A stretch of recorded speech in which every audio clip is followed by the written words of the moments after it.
manager at the Washington Home, a charitable foundation located in Washington, D.C. At the Washington Home, we seek to improve the lives of the elderly and the critically ill. Today, I'm going to talk about a topic that is very near and dear to the lives of older adults in Washington, D.C. and around the world, and that is caregivers and the stages of caregiving. I do want you to know that we are going to post a longer version of this presentation online, but for right now, I will just focus more on the highlights of the presentation. So if you want to see a longer version, you can go to Terrific Inc.'s website or the Washington Home. The caregiving years, 6 stages to a meaningful experience. This particular model was identified by Denise Brown, and it breaks caregiving into 6 distinct stages that looks at the needs of the care recipient and the caregiver. Now, the first stage is the expectant caregiver.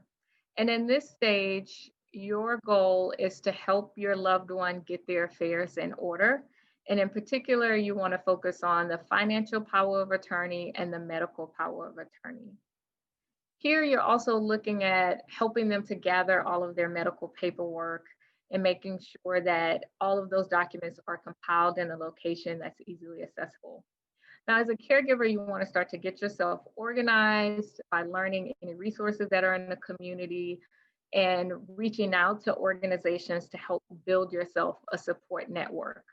You also want to start to think about self-care. Now, this is something that as caregivers, you usually don't focus on because you're so used to putting yourself last, but you want to start to think about what are some of the things that you'll need throughout this journey to help yourself stay balanced and grounded. The second stage is the freshman caregiver. And in this stage, you start to care for your loved one a little bit. You're helping out more around the house. You're helping them do different activities that they need. And so you want to start to involve your family and the loved one's family. And so you can do this through family meetings, as well as increasing your knowledge about their particular illness. Now, for yourself, you definitely want to make sure that you are practicing self-care, whether it's exercising or meditating, or just doing things for yourself on a daily basis, and that you're reaching out to your own support network. The third stage is the entrenched caregiver. And in this particular stage, you're actively caregiving. So this is what you're doing 24/7. In this stage, you may notice that you are managing your loved one's daily routines. You're actively managing their medical care. You may have a home health aide helping out several days a week or even full time. Now, for yourself as a caregiver, you've been through a lot. You've probably seen that your loved one has been hospitalized, they've been to rehab. And so it's just been a lot that you're going through. And so again, it's very important that at this stage, you're definitely practicing self-care. The fourth stage is the pragmatic caregiver. Here, you're still helping out, but now you've kind of passed over the hump. And so you've been through a lot and you've seen a lot. You are making amends with family members and you're accepting that, this is the journey that you're on. You have a better relationship with your loved one. You understand their needs a lot more, and you're able to anticipate what they need and what they want.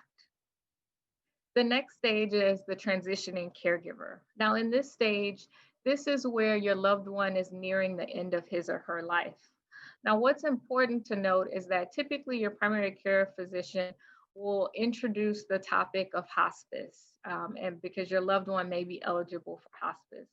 So here you want to start to think about hospice as a resource and how it can help you and what your loved one is going to need at this particular stage.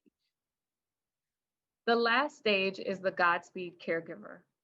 This is the stage that you will encounter after your loved one has transitioned. Now, for this particular stage, The challenge for you as a caregiver is that you are no longer providing care for someone else, and now all of your time is focused on you. So now you have to think about, who am I? What is it that I want? What is it that I want to do? And this can be very difficult, but it's a journey that you have to embark upon in order to get yourself to the next stage in life. This is just a summary of the caregiving years, the 6 stages of caregiving. We do have a longer version of this presentation available on Terrific Inc.'s website and the Washington Homes website. So I want to thank you for allowing me to come and talk to you today about caregiving and the stages of caregiving. Again, my name is Tiffany Oscar, and I'm a program manager at the Washington Home.